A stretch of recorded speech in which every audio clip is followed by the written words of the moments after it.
Well, okay. No. Yes. Now we're being recorded, so we have to be nice. So, no. Nah. Okay.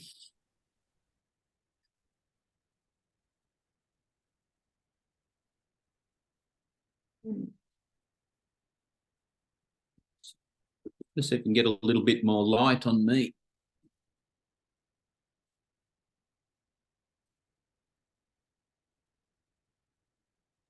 Dr. Chongo, I was wondering, am I saying your surname correctly or am I mispronouncing it? I'm sorry. I want to make sure I say it right. I didn't hear it at first. I think you were muted, but it's Mkuzo Chongo. Chongo is my Mkuzo surname. Chongo. Okay, thank you. Yes, yes, yes. Very good. Thank you. Thank you.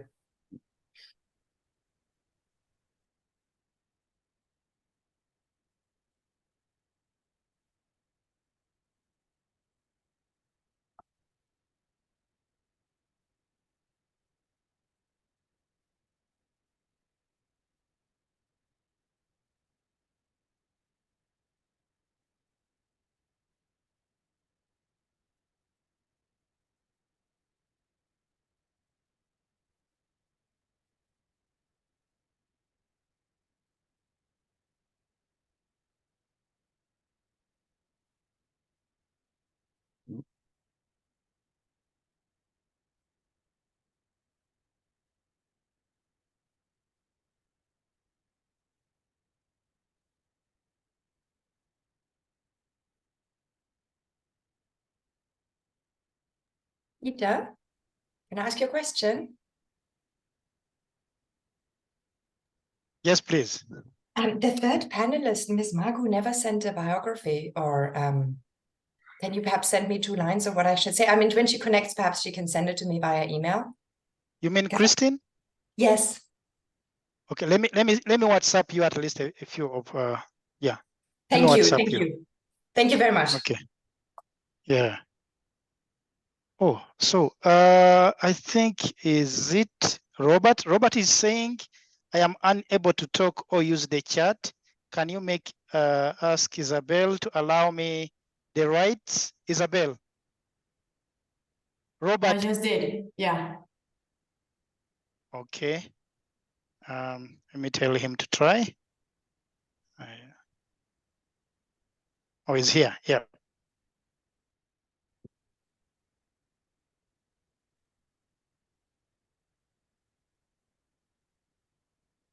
Okay, thanks. Seems like thanks. Everything seems to be working on the side now. Great, Robert. Thank you. Thanks, Peter. And Robert too. So it's like the band's back together. Yeah. Can everyone hear me fine?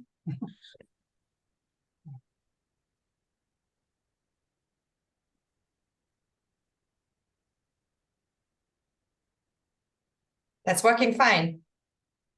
We can see your slides well. Oh, sorry, this is the opening slide, I presume, right, Isabel? Yeah, this one's mine. Okay, super.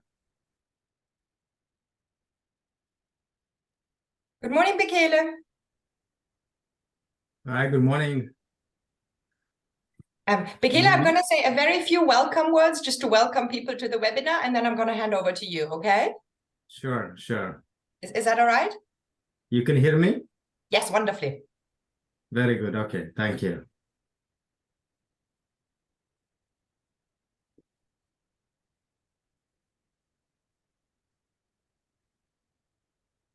You know what, Bekele, I always butcher your surname. How do I say it correctly? I should really know this. I'm sorry. You don't have to use my surname, Shifarao, but you don't have to. No, but come on. That's the least I can do, Bekele Shifarao. Is that right? Yeah, Shifarao, yes. Shifarao. I'm sorry. No, come on. That's I can practice. No, but you don't need to use that. That's true. I just had Hi, Michael. I see Michael has joined as well. Yes. I think we're all here apart from Christine.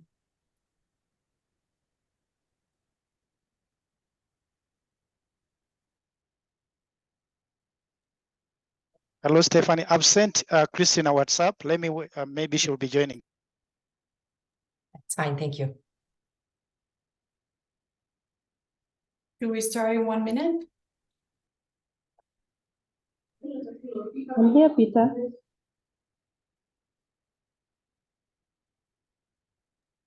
Hello, Christine.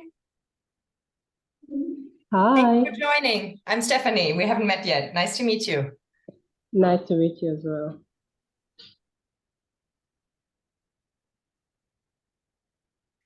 Christine, when I introduce the panelists, would you mind sending me like a few lines just so I can introduce you? That would be super helpful. You can either put it in the chat or send me a quick email. Would that be okay? I just want to say a few words about you.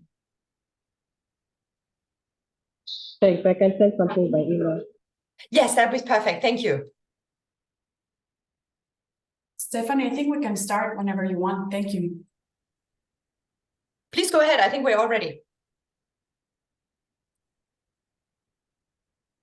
Okay, welcome everyone to Harnessing the Value of Water, Understanding its Significance as a Key Element of Natural Capital and a Strategic Asset for the Changing World of Nations. We're going to hear first from Stephanie Onder, the lead of the Changing World of Nations project.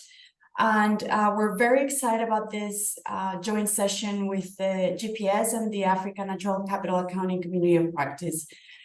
This session will be recorded and available on both websites. And please submit your questions as we go along on the chat.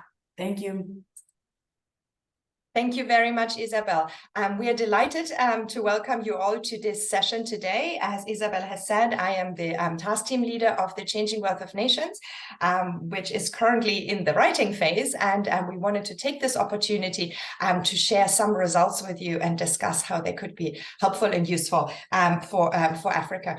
And so I would like to hand over, without further ado, to Bekele Shivarav, who is the program manager of the Global Program for Sustainability, and who's going to say a few welcome words. Over to you, Bekele. Good morning, good evening, wherever you are, colleagues, friends. I hope you can hear me. First of all, I would like to welcome all of you to this webinar. As Stephanie said, I'm the current program manager for the Global Program on Sustainability. We call it GPS. Many of you might be familiar with the Changing World of Nations work, and also earlier, the GPS actually followed from the WAVES, Wales Accounting and Evaluation of Ecosystem Services, which has been going on for some years at the bank. And GPS is our technical assistance facility on economics of nature and environmental sustainability. We provide technical assistance and support for developing countries, and we also produce analysis and evidence at a global level. And the Changing World of Nations is one of the flagship knowledge products that we have been producing for some time, and there's a new one that is in the making now, which will be coming out in the new year. So I'm very pleased that we have managed to organize this webinar on water. And the Africa Community of Practice is participating in this. I see over 60 participants in this seminar now, which is great, and I hope that we'll be able to grow this further going forward, and we would like to kind of really make this a regular occurrence. Coming back to sort of the main topic today, water. As you know, water is a source of life. There's no plant or animal life or human life without water. It's essential, and it's critical also for African continent. Unfortunately, it's also unevenly distributed across the world and across countries in Africa, and also especially within a given country. If you see West Africa, the Sahel, Southern Africa, Namibia, South Africa itself, several countries in Southern Africa region, there is a lot of scarcity of fresh water sources. North Africa is different from this as well. So there's a lot of spatial and seasonal variability, especially, rainfall varies a lot across the region. And it's not a well, price accounted asset, as vital as it is. The degradation and depletion of natural, the water resources, including groundwater resources globally and also in the Africa region, and pollution, contamination of water and pollution particularly, which actually reduces its quality and making it unusable for domestic household use, is a big challenge in Africa region. And yet, natural capital accounting on water is a new area. Only few countries have started working on this and producing, water accounts. And water accounts are critically important because we need to understand what is going on with this resource over time, both in terms of degradation, depletion, and deterioration of its quality. So,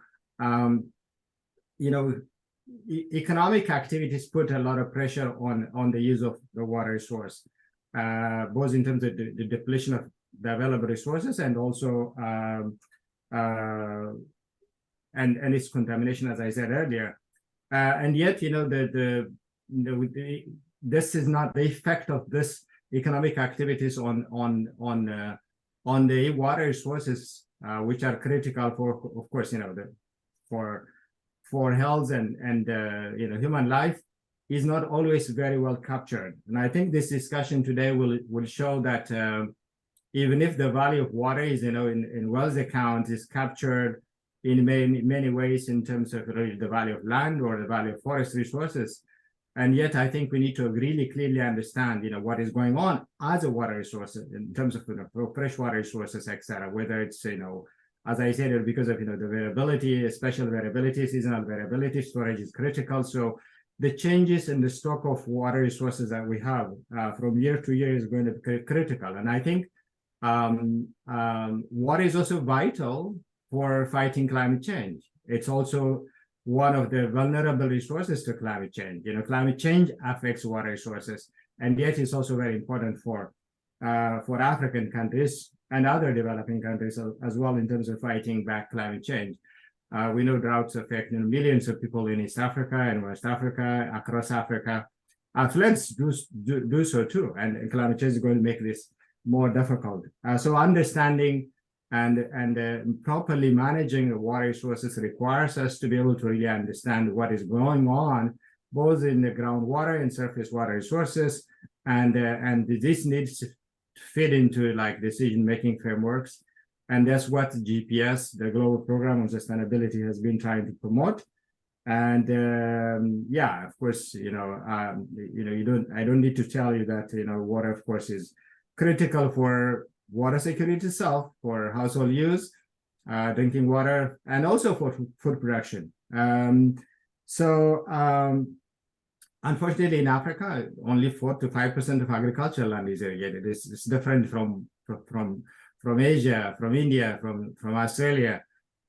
So in the Africa region, I think we have both, mismanagement of water, but also it's underutilization, especially groundwater in many parts of Africa is not also fully utilized or properly managed and utilized. So there is a lot of room for improvement in terms of really integrating water resources into, improving well-being and also fighting climate change. So I look forward to the discussion today. And we have Professor Michael Burden, who will be giving us the first presentation. And I think Michael is not very new to WAVES or natural capital accounting and GPS. He's one of the global leaders on environmental accounting, ACA, System of Economic and Environmental Accounts. Michael, he's a professor. He's an associate professor at the Australian National University and teaches environmental accounting. And he has also worked at the Australian Bureau of Statistics before moving to the university, I understand. And he has also served in the board of the SEA, the System of Economic and Environmental Accounting at the UN, United Nations Statistics Division, is coordinating and leading, and he has also served as a technical expert, as a member of the technical expert committee on WAVES, Wells Accounting and Evaluation of the Custom Services Partnership. So, Michael, you are welcome, and I just want to welcome you and invite you to give your presentation, and then we'll go into the discussion. So the floor is yours, Michael. Oh, thank you very much, Bekele, for those kind words. And I'll just start sharing my screen. There we go.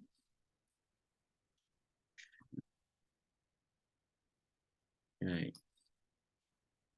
Now, I just checked that people have got the screen up. Yes, we can see it.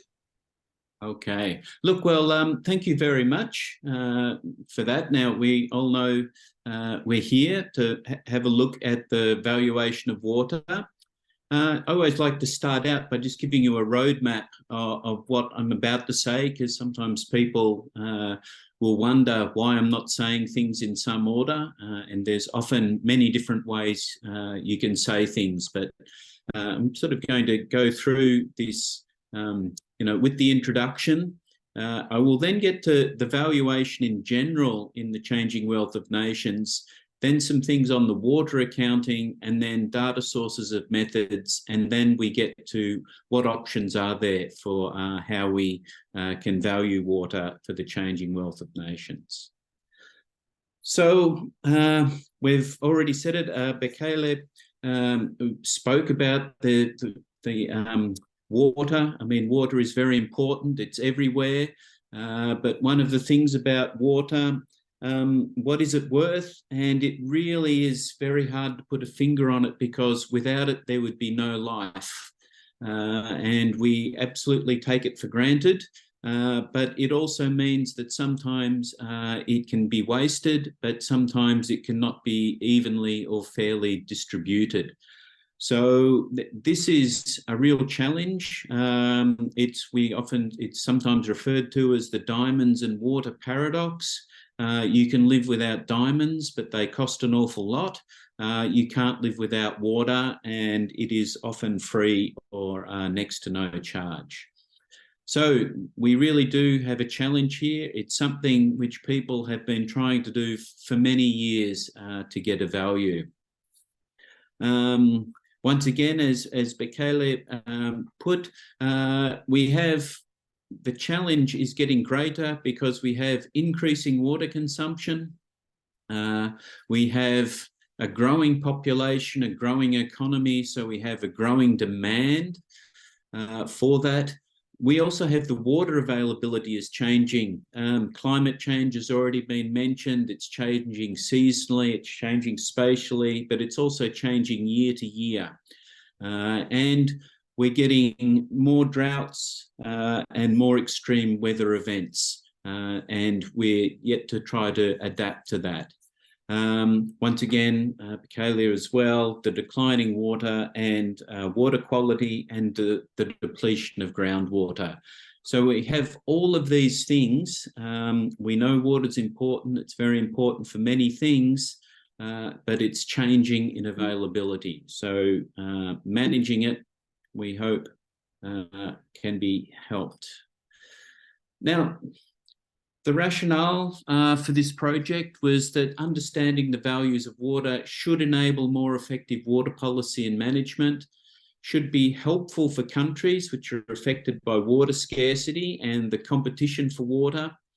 It will make more apparent the importance of water to the economy. Now, in some of this, some industries are getting water for next to nothing. Without water, they could not operate. So their dependency on water, while they may not have to pay a lot for it, if they don't have it at all, then they would not be able to operate. Hydropower is an obvious one. Irrigated agriculture has just been mentioned, but there are other things as well, cooling for power plants and other things. The other one is to try to embed the water into macroeconomic thinking. So it goes beyond just the water issue, and it becomes a primary issue when it's considered in the central agencies of government. So they're not just thinking about water in isolation. They really are thinking about water and how it contributes to the economy and also to the well-being of people.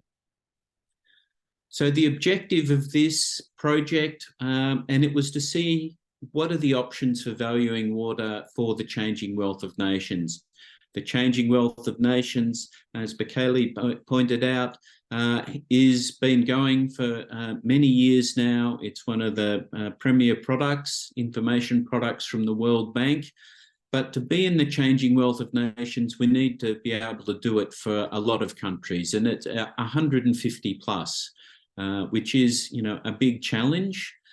Within that, we have to make sure that the options are consistent with the valuation of the other assets in C1, and we're based on exchange values as used in the system of national accounts in the SIA.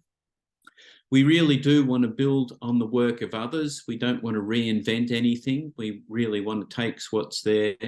And we also want to draw on the expert input, because there are many people around with lots of information. Many people are on this call today. I had a quick look at the participant list. There were certainly some very familiar names there who will be able to provide comments on this. But why is water hard to value? Well, one of the key things is that water is often heavily regulated. The price, because it's so important, is often supplied at very little cost, and has very little relationship to the cost of the water supply. So if you're building a dam and the pipes and you hook it up to a system which delivers water, tap water to households, often that is at below the cost of all the infrastructure before we even consider the water. The other thing with water, it really is a natural monopoly. If you have that, you have one river basin, so there is one ultimate source of water, which is the river basin, and it's very hard for multiple competing agencies to work within that. Often when the water is scarce, price is not used to control it. There are restrictions placed on water uses. It may be rationed, and there may be informal restrictions. It's not just the formal ones. In some countries they do. They say you can't water gardens or you can't use it for some purposes. But in other places, there are less formal arrangements for that. One of the keys for this is that the property rights are often absent and not easy to define. And once again, there can be informal rights, but to try to determine those in many places, in 150 countries, is not easy to do. And as we know, some countries are very big. They have multiple systems of management. The other one, water is bulky, so you can't really transport it. You can't move it. Its weight to value ratio is very low, so you can't sort of pipe it from one end of an area where there's high value, lots of water, to areas where there's not much of water. You can pipe it short distances, but certainly not long distances. So there's often some schemes in different parts of the world where they look at trying to do that, run water. There's certainly been one in Australia where you take it from the north where there's lots of water to the south. They are always very, very, very expensive, and the cost benefit analysis shows that it's not worth it. The other part of this is, we're going to call it, people abstract their water not by themselves. So we call this own use of water. So particularly households, they may have their own rainwater tanks, they may collect it from local wells, they may take it directly from rivers. Same for agriculture. Sometimes they may get it from, if they're irrigating, from an irrigation authority, but other times they may just abstract it directly from a river. And certainly some other industries do that as well. bottled water and food and drink manufacturing, for example. So when we talk about water, we really need to figure out what is it of the water that we're trying to value, and we come back, we're trying to value it as natural capital. So natural capital are assets. So if we look at the assets for water, we have the surface water. I'm going to call that blue water, is what it's known as in many places, and that's all of the surface water, so the lakes, rivers, reservoirs, snow, ice. And then we also have soil water. So this is the water in the uppermost part of the soil, soil moisture. So that can also be there as well. So we separately put that out later on, but we'll also mention it there because it is part of that. We have groundwater. We split the groundwater into two parts. One is the fossil groundwater, so that's not being recharged. It literally is been there. It's become geographically isolated. Once you've used it, it never fills back up. Now, they're quite different from the renewable aquifers, which are there, they're open, and they can recharge. So there you can draw water out of wells, and you can do that sustainably. And you can measure that by perhaps measuring changes in the water levels. Now, oops, I didn't mean to do that. The soil water, and this is often referred to as green water, and the water used in rain-fed agriculture. It's probably the biggest user of water in the world, is rain-fed agriculture in terms of the human uses of the water. In the valuation, we did exclude the seas and oceans. You can do that, but that is desalinated water. There, that really is the scope of this is fresh water, and it's also the recycled water, the grey water.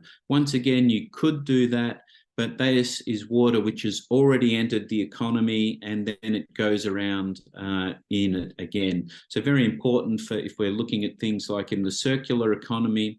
But in this, the reuse water is already within the economy and is usually accounted for quite well in the system of national accounts or in the SEAS central framework. So we'll move on. Just a quick refresher for some people who don't know, but what is in the Changing Wealth of Nations? Well, the thing we're going to look at is we're in the renewable natural capital. So we have in that the agricultural land, renewable energy, forests, mangroves, and marine. Now, this is where the water would mostly fit. Most of what I mentioned before is in renewable natural capital. The actual non-renewable part of water would be in the fossil groundwater, or the which would come under here as non-renewable. Once it's abstracted, it doesn't go back. It can change. It goes from groundwater to surface water, but the actual asset in the ground just gets depleted. So here we see the full scope of assets, how they're measured, PPP for those, so that's purchasing power parities, and all done in real dollars, and there is volume-based measures so in all of this. But the key thing is this is all measured and made as comparable as possible between different countries. We then get to water accounts and water accounting. Now, see, many of the people in the group know about water accounting, have prepared water accounts, but I'll just do it there for perhaps people who are less familiar.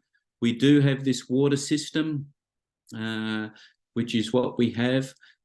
We have stocks and flows. So we have the surface water, the soil water, the groundwater. They are all part of the inland resource system. They are stocks. We have sitting down the bottom here, the economy. So the economy draws water out of the environment. Some of it, if we take the surface water, it might go to a water collection and treatment plant, and then it might go to households. So this is one way that water comes in. So from the surface water, might be an artificial reservoir, to the water supply industry, who then supplies it to households and to industry. That's one way. The other way is it may come in directly. It might go from surface water, can go directly to households, and it can also go directly to agriculture. So that's where agriculture can use rain-fed soil water, the water from the rain, but it can also then put the pumps and pipes into a river and pump it directly onto that. What's going on here? I've gone the wrong way. I think I'd be used to that by now. We can have imports. So water can come in from one country and go to the next. And you can also have exports. And that certainly happens in different parts of the world where water does cross borders. This can be through pipes, but it can also be through formal arrangements where water flows from downstream territories to upstream territories. So where there are formal rights, that would be included here as an import, but sometimes it's not formal, but it just happens, and that would come in down this. So up here, this would be the water supply industry supplying the water, perhaps through some pipes. So we also have desalinization. So water can come in, be desalinated, and come into the economy. We then have the yellow lines. Water then comes back. And in all of this, some water comes in and out of the economy. So if we take hydroelectricity, it comes in and then it goes back out. The water accounting counts it all in and counts it all back out where that is. The system here, we cover all of the stocks, all of the flows. The water accounting looks at pollution or water emissions, also looks at water quality and as well as the water supply and sewerage infrastructure. So the SEER water includes 22 standard tables. So it is not one table, it is not one account, it covers many, many things. Here I was just talking mostly about the flows, which is the supply and use tables, which we will get to in a moment. The SEER is done in physical and monetary measures. So we do it in meters cubed of water, and where possible, we also do it in monetary measures. And we will see that in a short time. Now, there had been several reviews of water valuation and methods for doing this. So there was a review by Jarl Kind and his colleagues at Delfters and in the Netherlands at the CBS, and that was done a couple of years ago. And they looked at a whole lot of data sources. There are even more data sources since this review. The Water GP, the global program at the World Bank has done it, but also the FAO and others too, and we'll get to that shortly. All of this to say that water valuation has been looked at that. We've got lots of data, lots of different data sources to look at. So in all of this, when we're looking to it, we don't want to reinvent too many wheels. We just want to see what's there and what can be used and try to do it for 150 countries. Lots and lots of academic studies, so not just those big global agencies providing models and information. We also have the academic literature. But in all of this, what I really want to draw your attention to is this price times quality equals value. So we are trying to get a value for the water. So we will know the quantity of water, we know how much is used, but because the price, it's not a market price, in fact, often there is no price. If we get a zero here, then we get a zero over here for value. Or if we have a very small number here, we get a very small value. Now, that is not a true reflection of the value, which is why we need to try to do something different. So why we need to generate a price over here, which is consistent with the other assets in the changing wealth of nations. Now, price is a function of many things. So it's relative scarcity, which is the supply and the demand. Put those things together. So it's not just the databases on water. We can go a bit further and have a look at the broader valuation and on ecosystem services. And I think in here, we're going to come back to this, that the ecosystem services provides us with a way through that we haven't had before. And in fact, I think that is one of the key things which has changed over the past 5 to 10 years, is the ecosystem service literature, and the valuation literature has grown, and people are more and more able to draw on that. And there's becoming more and more, I'm not going to call it best practice, but I think there are going to be common practices, and over time, best practice will emerge from that. So, but we have lots of information. What do we do with all this information? How do we do it? So we come back and we start thinking of our, what are we going to do? Now we can directly value the assets. How do we do that? Well, we can look at the water resources that are associated with the land. So water, which is associated with the land, is valued with the value of land in the system of national accounts. So this is when we get to, okay, when you buy the land, you buy the water which is associated with that land. And that is certainly reflected in the value of agricultural land and the value of soil water. Often agricultural land will come with its own small reservoirs, often constructed by the people who own the farms. And then the lakes and rivers, while they may not be formally owned by the people who own the land, they certainly have access to those, and so can abstract the water. So the value of land reflects the access to that water. Now we also have permits to use natural resources. So these are licenses or tradable water rights. So often you will need a license to have to dig a well or drill a bore. But in some places, and we will see some of those in a minute, they actually do have formal tradable water rights. And so we have a look here. We certainly have them in Australia, but there are some other countries as well. There are also many informal access rights in many countries. Now, they're not tradable, but they certainly convey some sort of value. They are just not traded for money. And the water rights are often part of a broader water governance strategy. So if we have a look at the value of water, can we split it from the value of land?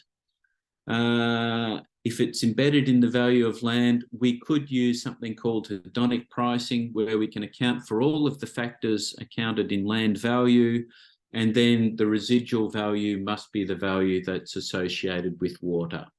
There's many assumptions in that, and it is very, very data intensive. So it is plausible, but it is quite difficult with that.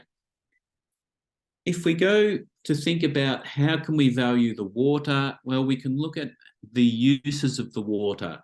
So if the water is being used, the people who are using it think that it is valuable, or it is valuable for their activities.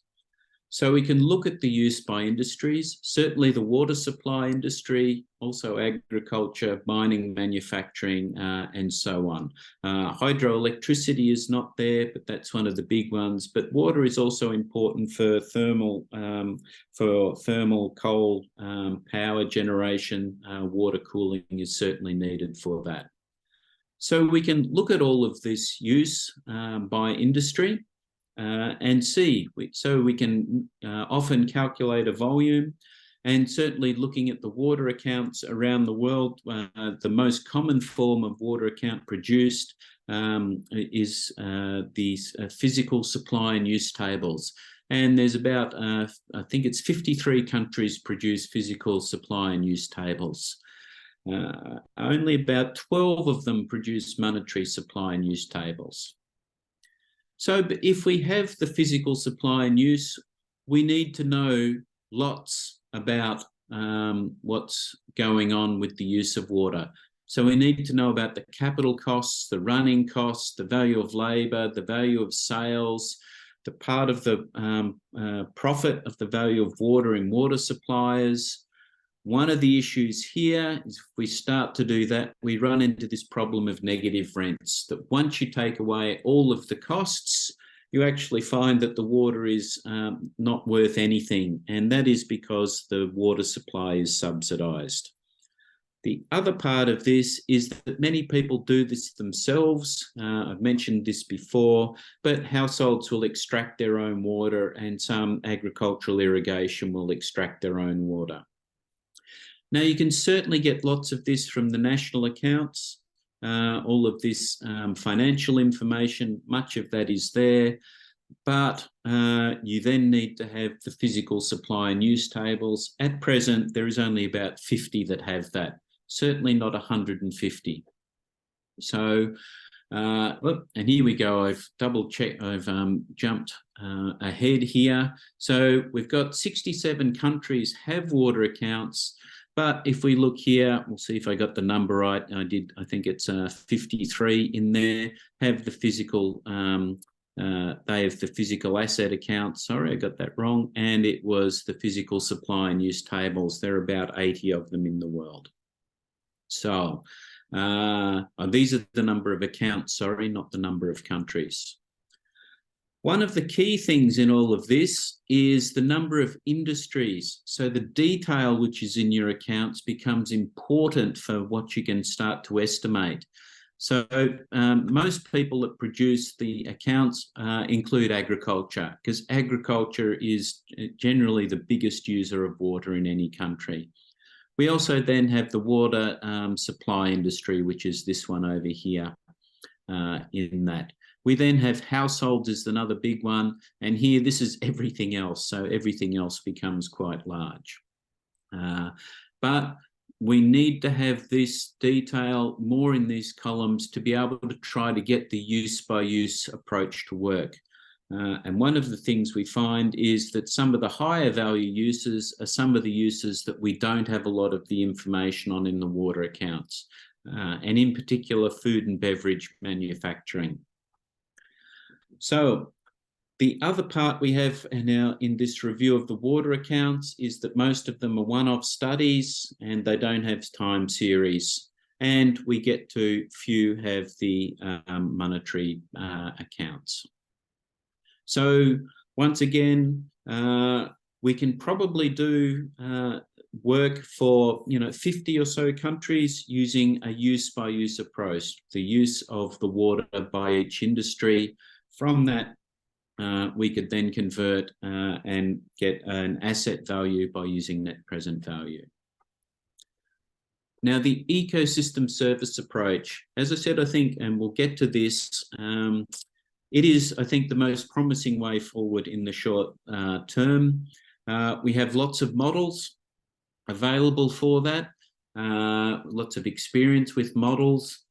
So some are direct ecosystem service models. We also have hydrological models, and often the ecosystem services are based on some of these hydrological models. One of the key with these models is that they determine the supply of water, but not necessarily the use of water. So we can figure out where the runoff comes from, but we can't actually figure out where that all goes and then who uses that.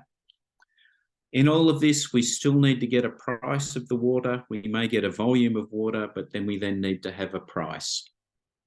Price will always vary by location, users, demand, quality. Water of lower quality attracts lower prices. Drinking water is more expensive than irrigation water, for example. Now, there are many ecosystem services related to water. So this was one of the key things when we start to look at the ecosystem service literature. We have the water, many here, I've just put them all down, but we have the water supply is one of the key ones, and then water purification. Water flow regulation and flood control, they're certainly related to water, but that's not the asset of water. The water flood control prevents damage to other things. The water flow regulation is also related to managing water over periods of time. Water. Hi, Michael. Can you wrap up in 5 minutes? Yep, certainly. I'm near the end. So yeah, thank you. So we come here to the models. One of the promising things, we have this ARIES for SEA for ecosystem services. There's a model. We hope it's coming. They're working on it. And I won't go into that, but the slides will be available to people who want them afterwards. And you can look up how some of that methodology is done. We get to the price of water. And here, I think we're very lucky to have, it's Yuka Sikamaki who has done the work. There's actually an updated one, and apologies for not updating the slide, but he's just completing the new work for the next Changing Wealth of Nations. But they have found a lot of water-related ecosystem services, and water quantity and quality is one of those. So we can use a meta-analysis, get that information, and get our price to apply to our volumes, which we get from our hydrological models. Just going to put that here. I just want to draw your attention. There is a large range in the valuation, but it's, you know, it does get here in the middle. We can explain some of that by differences in the demand and water scarcity, but also in the location of the studies. We'll just skip over that. Once again, the water services, this is just a larger part. And where is the water services most valuable? Obviously, in Australia, very water scarce, so water is more valuable. There's some anomalies in here which are being investigated and I understand are being ironed out in the next thing. So for 150 countries, we can use some global models. We can use some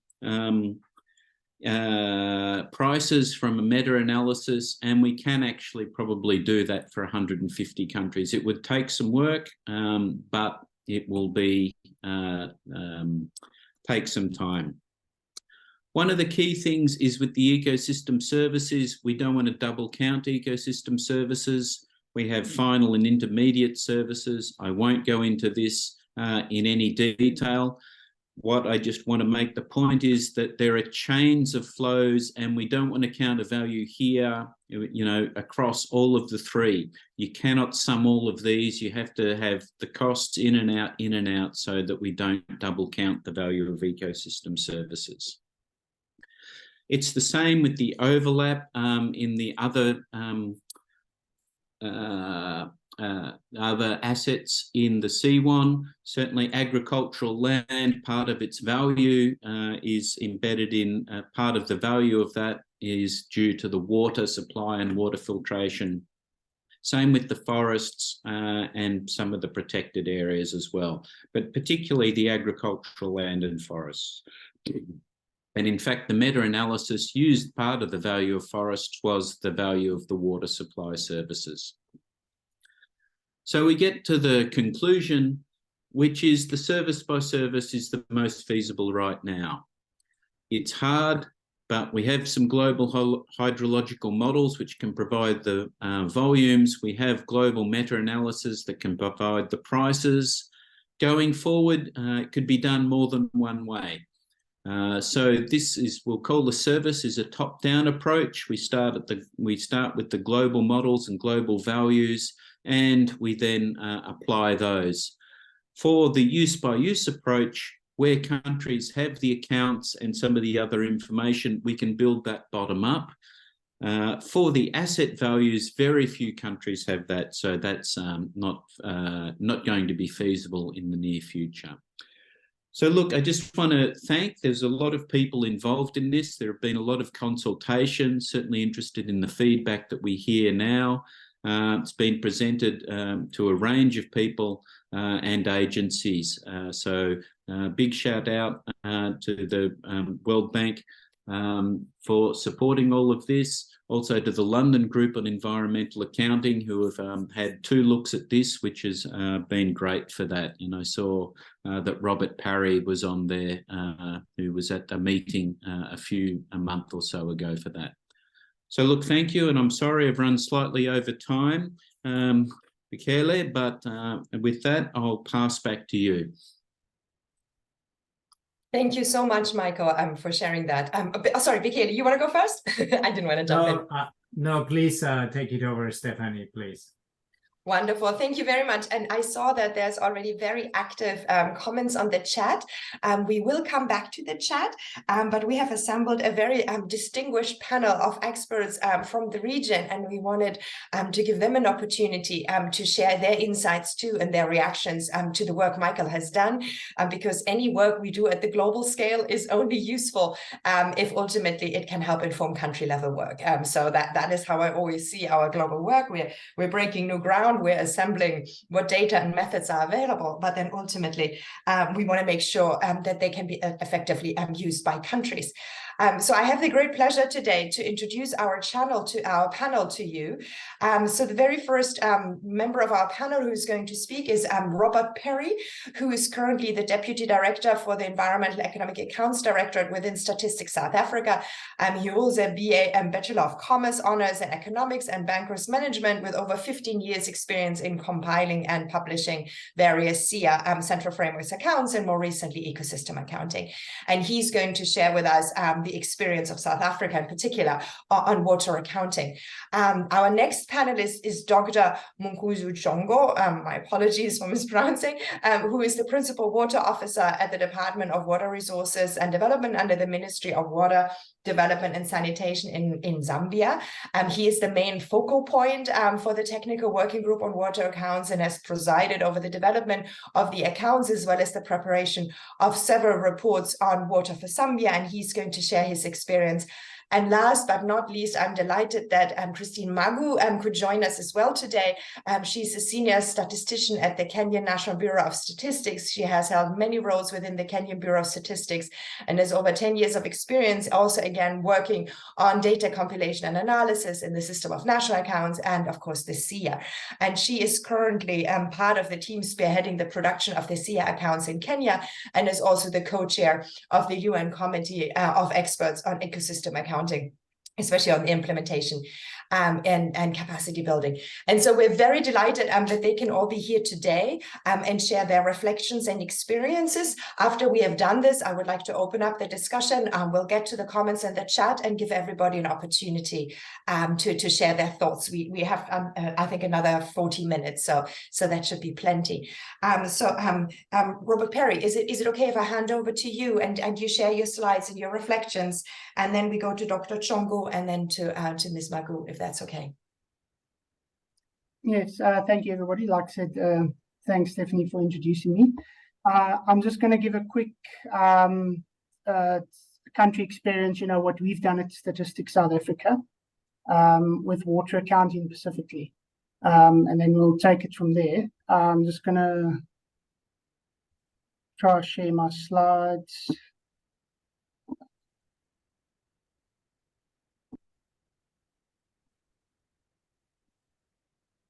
Can you see my slides? Yes, now we can. Thank you. Okay, I'll keep it short and sweet. It's just to show and then also to try link to Michael, what we've done at Stats SA. Like I said, at Statistics South Africa, we've actually got a long history, more than 23, 24 years busy doing water accounting specifically. But this is just to highlight the learning curve of water accounts, where we started. The first publication was already back in 2002, where we just did physical flow accounts, and that was and just for one water management area, so we didn't do the whole country, and that was just to start off to see, can we do it, what data is available, and then the next step was in 2004 when we published the next water account, where then we took all, which was back then we had 19 water management areas, where then we were able to see, we were able to get data for one water management area, and then we did an account, just a physical flow account for all our water management areas at a national level. And then the next step in 2005, then we dipped our hands trying to do quality accounts, where we looked at, you know, normal phosphorus and because obviously you can have the physical amounts of water, but if you don't monitor the quality, it's not much use. Adds more value. So we did that in 2005. And then in 2006, we updated the water accounts at national level. And then that's where we first integrated the SIA for water. Also, just reiterating again, the whole time we were using, you know, the SIA and the SIA for water. So making sure that we keep up, you know, with the standards that are available, international recognized standards. And then in 2009, we again brought out our next discussion document, where we looked at, well, what data could we get within Stats.SA? Because also just giving a little bit of background, it's Statistics South Africa, which I'll also explain more, is we're not in a position where we can, within Stats.SA, we don't have an environmental section per se for environmental stats or, you know, collecting environmental statistics. We do have like our agricultural stats and that, but it's not on a regular basis. So we rely heavily on our, you know, our Department of Water for data and other line ministries. So we did a data mining for this one in 2009, and we collected as much data as we could externally and also, more importantly, internally, where we looked at Stats.SA's agricultural census, our municipal, non-financial municipal surveys that we run to see what water we could extract, you know, what water data we could extract and how we could update the current flow accounts that we had. And then in 2010, we took what we learned in 2009, and then we tried to break it down to our water management areas, which we provide. And then the last one that we did most recently was in 2018, where we did a project with our Water Research Commission, where they got an external contractor, you know, where they got all the experts, and then we did a more deep dive where we tried to update the water accounts, but where we also looked at more specifically building a system, you know, and this is what we did in this one is we did water physical flow accounts, and then we tried doing water monetary flow accounts, and then again the quality accounts, just doing quality accounts. And then so we published that, and the whole time what we're publishing as well, Stats.SA, we're publishing these discussion documents, where, you know, we put it out there, we say if we've have we improved, is there a better way of doing it? So that's just showing the long history we've learned in the learning curve and how many years it's taken, and we're still learning now. So that's why I said it's a long process. Just to show some of our working, this is currently how we're working. Like I said, we updated the water accounts, like I said, and it was for the hydrological years for 2012 and 2016. And we're currently now in the process since 2021, where we've been doing trying to update that water accounts from the published water accounts in 2018, where we took that system and the accounts and trying to update it. And it's like I said, the column there with data, we rely heavily on our Department of Water and Sanitation, because we don't have that data internally. And we did a lot of data engagements back and forth where, you know, we requested, well, first of all, had to identify who can provide us with the data. And then we collected the data, and then we did data analysis, and then we went back and, you know, we had questions where they could help us. And then also that source is our South African Weather Service, because they also have rain-fed data, so we get the data from them. And the more important thing that we have to do is a lot of my time is spent coordinating. And we had to do an MOU with our Department of Water when we realized we needed an MOU, which was signed in 2021. And then it was the first MOU between Stats.SA and our Department of Water and Sanitation. And then from there, we developed our technical working group and terms of reference for our technical working group. So we can keep up the continuous development of our water accounts. And like I said, the terms of reference for our strategic water source working group was signed in September 2022. And we had our first meeting only about a week ago, where we're going to start working towards that. And then this is just for the future, what we're planning to do with water accounts.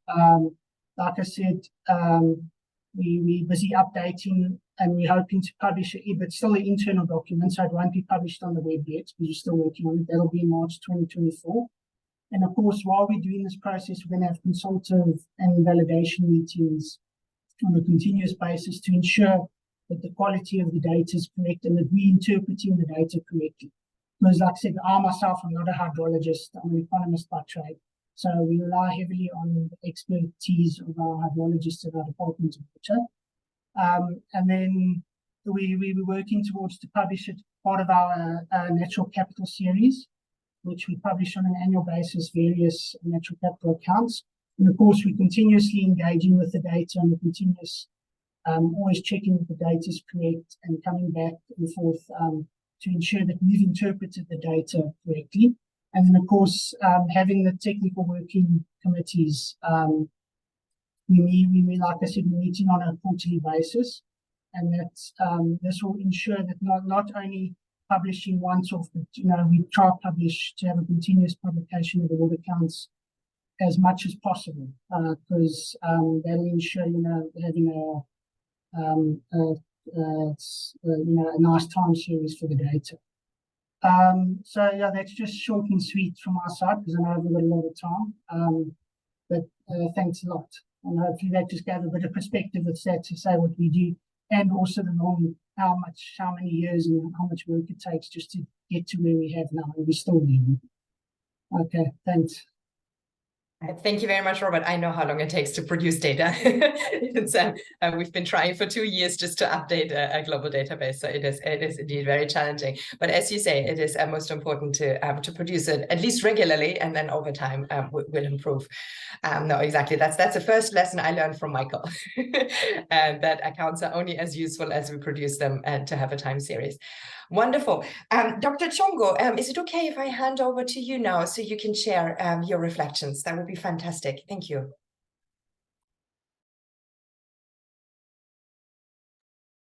I'm afraid you're still muted. Apologies for that, Stephanie, but thank you. you for handing over to me. And many thanks to the previous speakers, as well as the participants of this webinar. So I will just quickly give a brief background in terms of Zambia's path to natural capital accounting. So in Zambia, we started this, I think, in 2017. And at that time, the global program of sustainability was called Wealth Accounting and Evaluation of Ecosystem Services. So that time when Zambia joined the WELS program, that was the first time, I think, as a country we're officially working with water accounting. And we produced the first sets of water accounts for the period 2010 to 2016 with the support from the World Bank. Mostly, I think it was capacity building, and Michael was the lead in that assignment, and we actually benefited quite a lot, to the extent that the second round of reporting on water accounts for the period 2017 to 2020, we kind of did it ourselves in-house because of the capacity that was built. And then the World Bank came in again through Michael to provide some quality assurance and technical backstopping on that work. So we have had 2 iterations of working through the water accounts for Zambia, and there were quite a number of lessons that were learned. So one of those was the fact that we really needed to get our data sorted out. We needed to put our house in order in terms of data, because we started to see that many stakeholders were actually interested in the information that we are generating for the water accounts. It was useful for them for planning, policy, decision-making, projections, and all those, and they actually wanted more. because as you are aware, the water accounts, as you may be aware, the water accounts, you have the pollution accounts. I think there's a question in the chat asking if you can actually have water pollution accounts from NCA, and absolutely, but it requires data. At the same time, because the work we did in Zambia was mostly the physical supply and use tables, but there was a lot of interest in terms of the asset accounts. But to do that properly, we needed to ensure that we had our data really sorted out. There's quite a lot of data in Zambia, but it's scattered, it's administrative data, it's not standardized.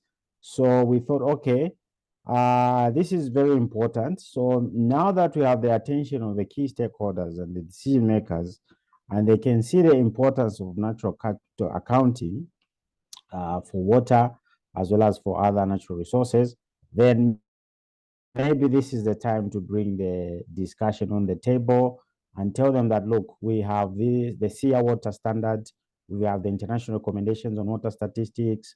Why don't we, as a country, work towards domesticating this so that we have an official framework, national framework, that can organize water data, and then we can easily do these physical supply and use tables, monetary supply and use tables, the pollution accounts, as well as the asset accounts.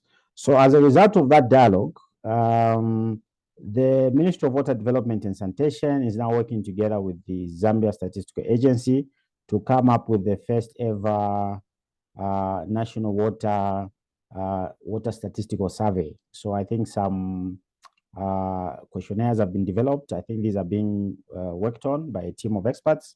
And I think within a reasonable period of time, we should be able to conduct the national water and the national water statistical survey, which should help us with our data issues going forward. And then we should do much more. We should then be able now to sustainably, on a long-term basis, produce time series data related to water. Now, quickly coming back to the presentation from Michael, I think for me, the key takeaway was that I think it's good if we can actually finally be able to have a standardized method for which we can be able to price water. But obviously, the pricing mechanism for water, I think, will not just be a single price. I think, as Michael did mention, it will probably vary from location to location and contexts, and it will be context specific. So within the Zambian setup, we have, I think, two contexts within which water pricing will be important. The first one is the water tariffs, which the water service providers use to charge customers for the services that they give to them for water supply and sanitation services. So there is already some kind of a mechanism to a tariff structure which regulates that. And from time to time, the regulator, the National Water Supply and Sanitation Council, does approve requests for tariff adjustments from the water and sanitation utility companies. However, and the idea is that in the long term, these water tariffs should be cost reflective at least. But also, there's also an issue of ensuring that the water and sanitation companies are efficient in their operations and that they reduce issues of non-revenue water, because you wouldn't want them to hide their inefficiencies in high tariffs, but you have to ensure that there is a level of efficiency in their operations and they reduce non-revenue water. So there is that, and it's important. But if there's a standardized mechanism within which that can be guided, I think that would be great. Then the second one is the issue of the raw water, the use of raw water from the environment by the economic units. So this one is regulated by the Water Resources Management Authority, and it's the one that is applicable to the water permits, where the establishments, the economic units, they abstract water from the environment and use it for their various economic activities. So here, this is where we seem to have a little bit of a challenge because we don't really seem to have a well-defined or official tariff structure which guides the tariffs in terms of, or which guides the charges that are applied to water that is abstracted directly from the environment. So I think this is where I see that the work of valuing water and actually coming up with a price would have the most impact, because often our farmers, especially the big farmers, they have got a lot of political clouts in Zambia. So you'll find that sometimes they do intimidate the regulator in terms of applying charges to water abstraction, which are probably reflective of the cost that it takes to provide the management of water resources which are within the environment. So coming up with a methodology for valuing water, especially from the natural environment, I think would go a long way, and it would really, really make an impact in our Zambian setting. So I think maybe let me end my reflections there. Probably I could say a lot, but maybe I've said enough for now. Thank you so much, Stephanie, and back to you. Thanks. Thank you so much, Dr. Chongono. It is a complex topic, so there's always a lot to say on it, and so many different facets. So I'm really grateful for your reflections. Ms. Magu, is it okay if I hand over to you? We would love to hear from your experience as well. Thank you, Stephanie, and thank you to all our speakers. The beauty of speaking as the last is you find that most of the things that you wanted to say have already been said anyway. But allow me to give you my reflections on water accounting from the Kenyan perspective. We're not very old in doing water accounting in Kenya. In fact, we just started last year. And previously, we had been doing only energy accounts all the way from 2017. We managed to regularize the dissemination of these accounts on an annual basis. And then last year, we thought maybe we should now tackle water because of the level of priority that water has in Kenya, and the fact that water is quite scarce in this country. So we delved into doing water accounts. For a start, we didn't have water statistics really, even at the Bureau of Statistics. And so we were not very sure what is out there. So our first point of entry was to call all the national stakeholders who deal with water, all our regulators, the authorities, the Ministry of Water. We put them all in one table, and we just started a discussion of what data sets are available in the institutions. And we were quite impressed, to be honest. They had quite a lot. Of course, it was in different formats, and it was collected for different uses. But once we got all those data sets, then we were able to remap them into the CS Central framework, and we were able to come up with a draft physical water flow accounts. The other aspect was to look at what is not captured within the national stakeholders. And we looked at, for example, companies that do their own abstraction, which is quite a lot in this country. We looked at households that literally go to the river and just fetch water. We looked at water that is used for hydropower. And within our censuses and surveys, we were able to capture the households that get their water sets from rivers and streams and all of that.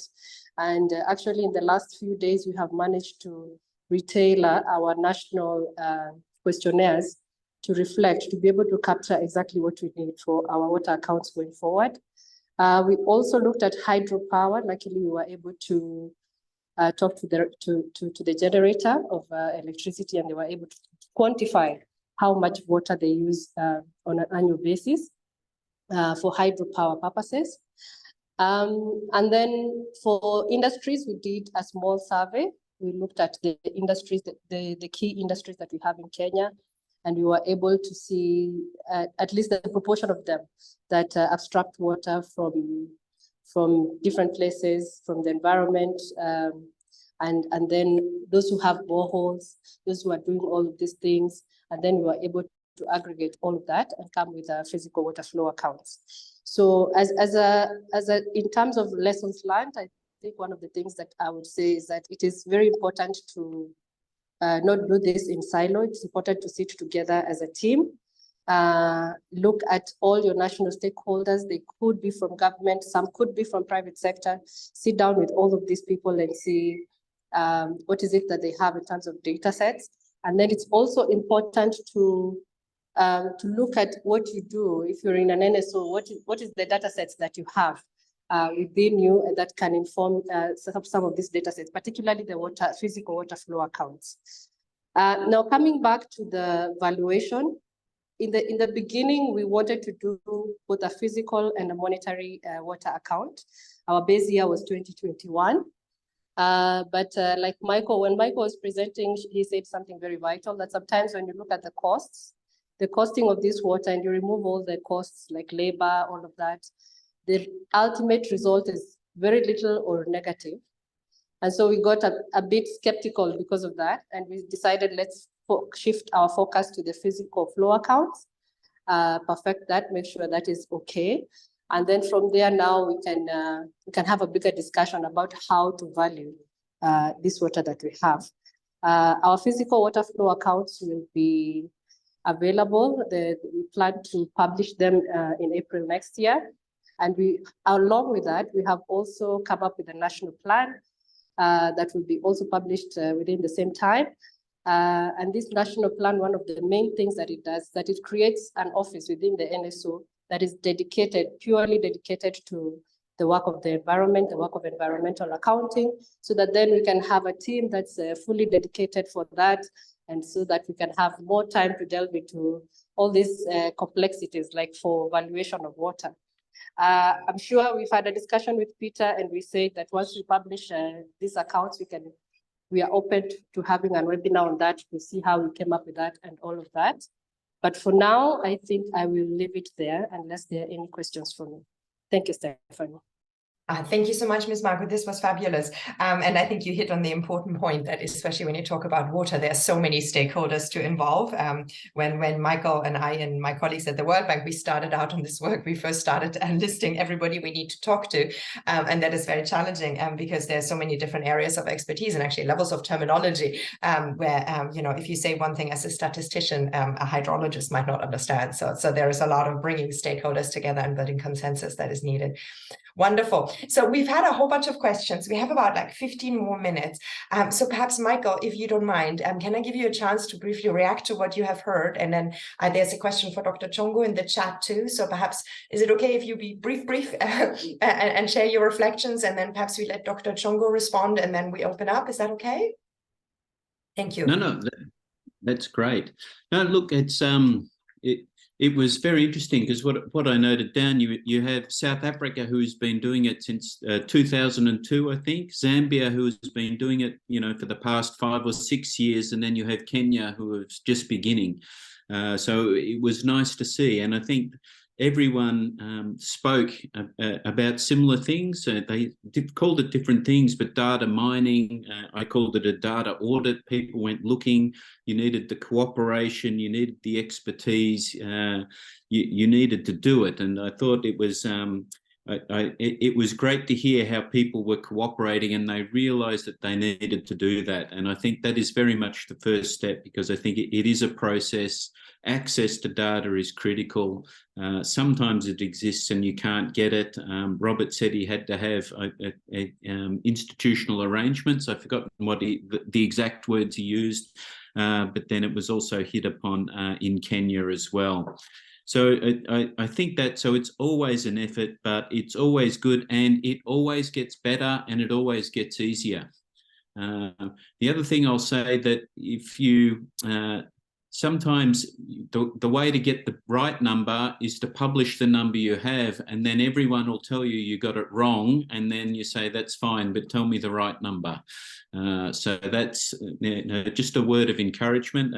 It's happened to me. It was one of the first, it was where I learned everything I started learning about accounting through water. And I had to, we had to correct one set of numbers, but that was good because somebody said, no, you're wrong. And we said, thank you very much, we'll correct it. And we republished it. So that was very good. that was, it was good. And I think that it does get easier. So there were some questions. I don't know if you wanted me to do those, Stephanie, or I just passed back, but there was... Yes, please go ahead with the questions. I think there's one on double counting. There's some questions on the trucking and water quality. If you can briefly touch on them just to make sure we address them. Mm-hmm. Yeah, so we get to the water quality, and Dr. Chongo mentioned it, that there are water quality accounts and there are water emission accounts. They're there. It is just a matter of data. Sometimes you pick it up because you can supply different qualities of water. So it's split often between potable and non-potable water.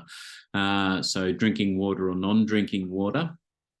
This also gets to, in the double counting, and it even relates to the trucked water, it is always a chain of flows. So you draw it up. It comes from the river, it goes to a water supply company, it goes to a household, or it goes from a river to to a trucking company, which could be a water supply company, but it could also be in the food and beverage manufacturing sector.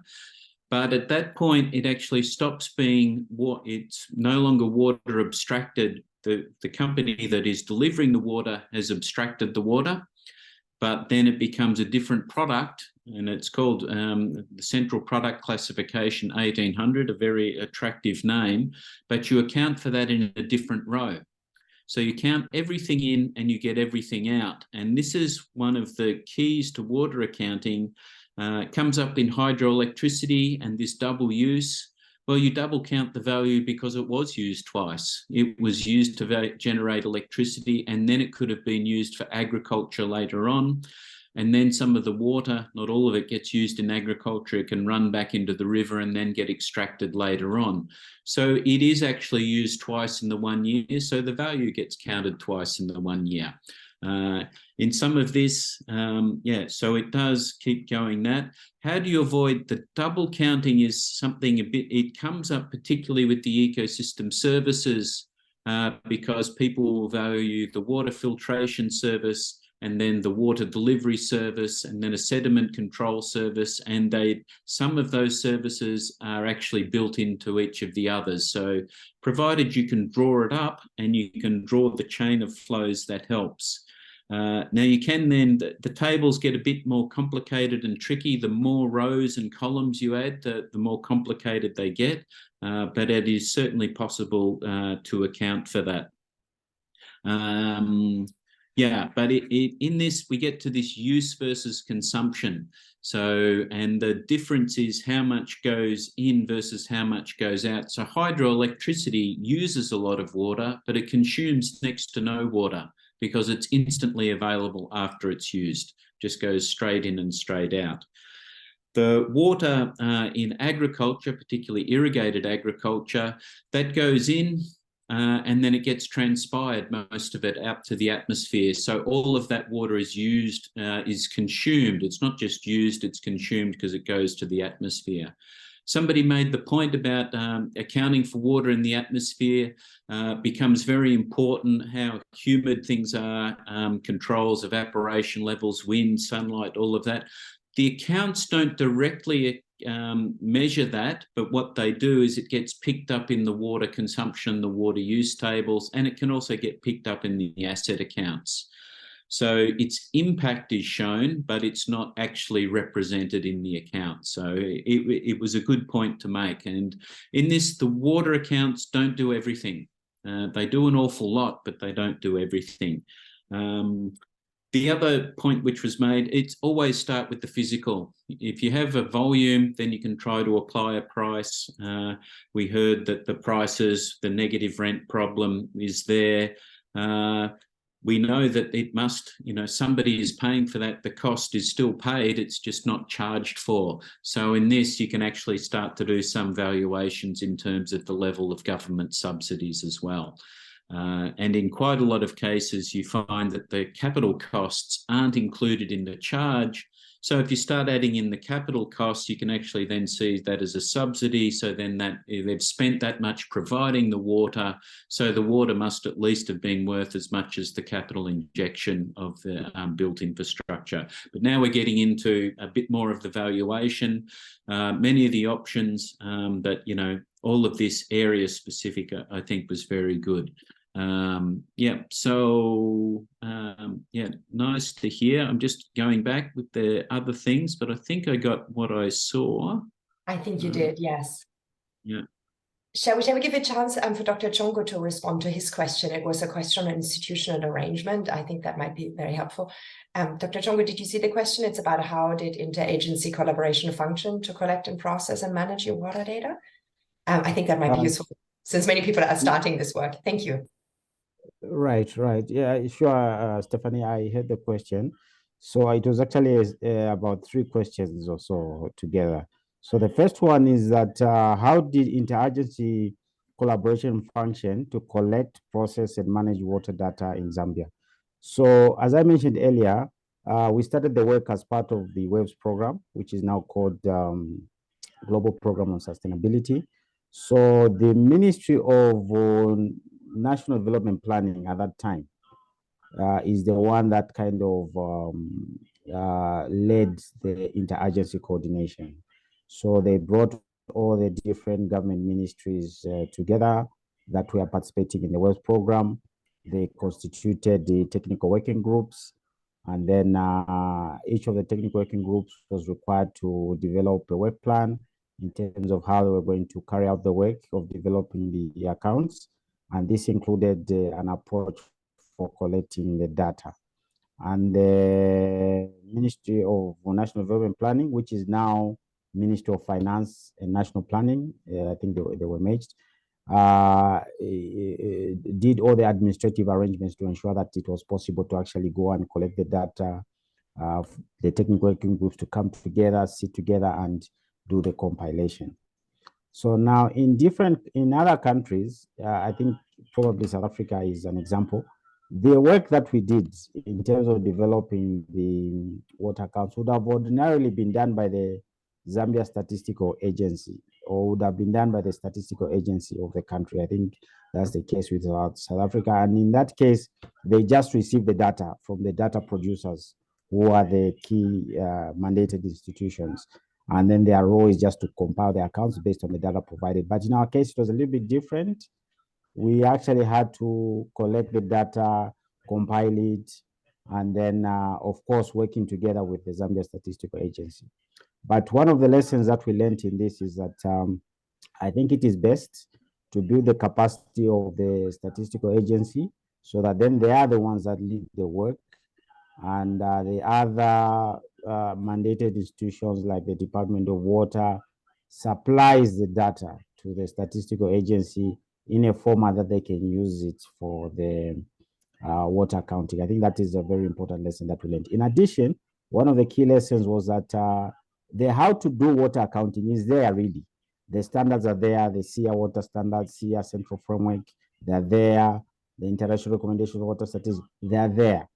Just make reference to those and see how it can be applied in a national context, and you're pretty much good to go. I found that we were not really making use of those references, but once we did, it was pretty straightforward to do, and it was easier to understand and communicate exactly what we're doing. Then in terms of the national framework to guide the standardization of water pricing, so for Zambia, we have kind of a two-part scenario for water pricing. There's the part where the water and sanitation utilities provide water services to their customers. So there we have a standardized framework for water pricing, which is regulated by the National Water Supply and Sanitation Company. So it is there. There's a tariff structure which actually ensures that the water pricing is fair depending on the geographical context. So we have 11 water utility companies. Each one of them applies to the National Water Supply and Sanitation Council for a tariff structure to be applicable on an annual basis or maybe by annual basis. and the National Water Supply and Sanitation Council approves that tariff structure, and and there's a standardized framework in which it is done. However, when it comes to abstraction of raw water, which is water from the environment getting into the economy, the tariff structure there, it's not well defined. I think a bit more work needs to be done to define the tariff structure for water permits. For example, the water that would be abstracted by a utility company from a river or a lake, or the water that would be abstracted by a farmer from a river or a lake. The tariff structure is a little bit rudimentary. I think the only guideline which is there is that domestic users of water are not supposed to be charged anything, and then beyond 10,000 cubic meters per day, then a certain tariff is applicable. But then it's a little bit not clear how they arrived at that. So there's a bit of work that needs to be done. So we have the two tariff structures, one for the water and sanitation service providers, which is regulated by the National Water Supply and Sanitation Council, and the other one, which is enforced by the Water Resources Management Authority for abstraction of raw water. But that one is not yet well defined. The tariff structure, I think, a bit tokenistic, so to speak, and not really reflective of what goes into managing water resources. So in terms of, I mentioned already that the Ministry of Finance and National Development Planning now is the one that has been coordinating this. But going forward, we want the Zambia Statistical Agency to take a more leading role, and I think there'll be efforts to build their capacity. And then in Zambia, we have what we call the Zambia Statistical Act. So that is kind of the legal and institutional framework that governs how statistics should be done. I think it's a recent piece of legislation, which is more encompassing. So there'll be the role for the statistical agency, there'll be a role for the data providers, such as the Ministry of Water Development and Sanitation, and the coordination mechanism through which official national statistics can be undertaken, including the aspect of water accounting. And we're now working towards strengthening the legal and institutional frameworks that will promote and champion water accounting and water statistics going forward. Thank you so much. Perhaps I could end it here. Thanks.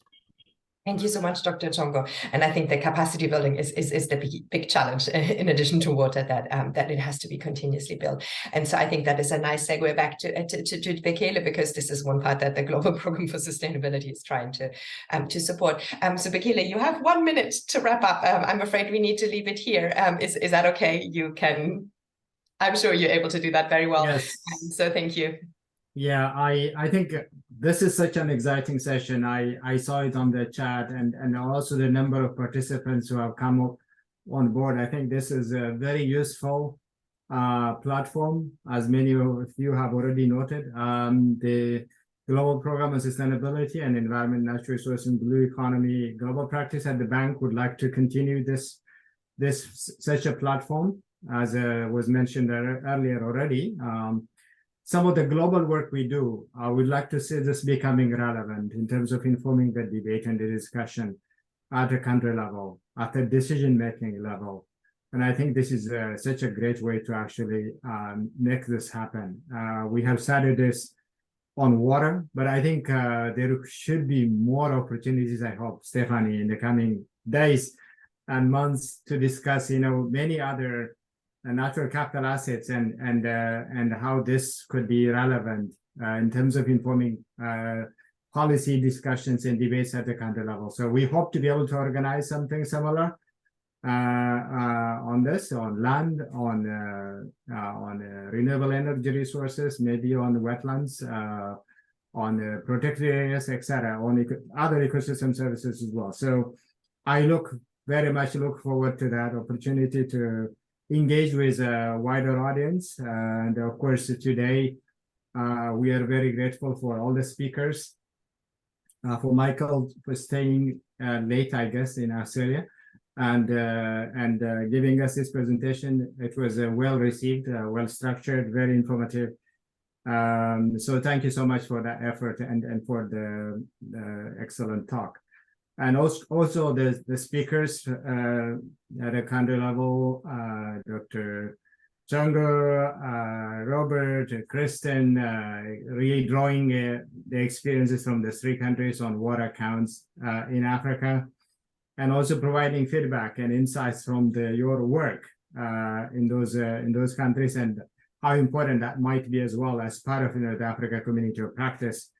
The larger number of participants who are here in terms of really learning from your work, and in terms of really trying to see if we can continue production of the water accounts, because the one-off account is not so useful as some of you have already said. So this was very, very useful, and I think that the need and demand for water resources is going to certainly grow significantly in Africa.